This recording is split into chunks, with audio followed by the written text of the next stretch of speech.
আসসালামু আলাইকুম এভরিওয়ান, কেমন আছেন সকলে?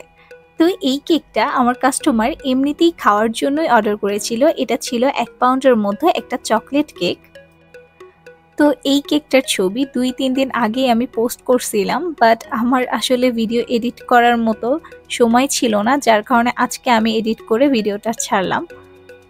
তো এই কেকটা আমার একটা রেগুলার কাস্টমারই অর্ডার করেছিল, মানে কোনো ওকেশন ছাড়া শুধু বলেছিল যে আপু আমি কেকটা হচ্ছে একটু খাবো, তো আমার খাইতে ইচ্ছা করছে, এজন্যই আমি ১ পাউন্ডের একটা চকলেট কেক নিব। এজন্যই মূলত সে হচ্ছে এরকম করে কেকটা অর্ডার করেছে। তো বলেছিল যে সিম্পল ডিজাইনের মধ্যে জাস্ট করে দিলেই হবে। তো আমিও হচ্ছে সিম্পল ডিজাইনের মধ্যে একটু কেকটা ডেকোরেশন করে জাস্ট করে দিছি।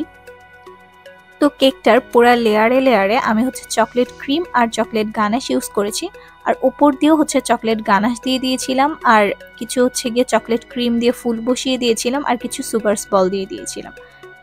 আর চকলেট কেকগুলোর মধ্যে এরকম সিম্পল ডিজাইনে আমার কাছে খুব বেশি ভালো লাগে, দেখতেও খুব সুন্দর লাগে।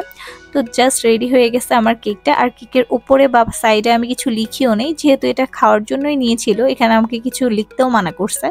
তো যাই হোক, রেডি হয়ে গেল আমার এই চকলেট কেকটা।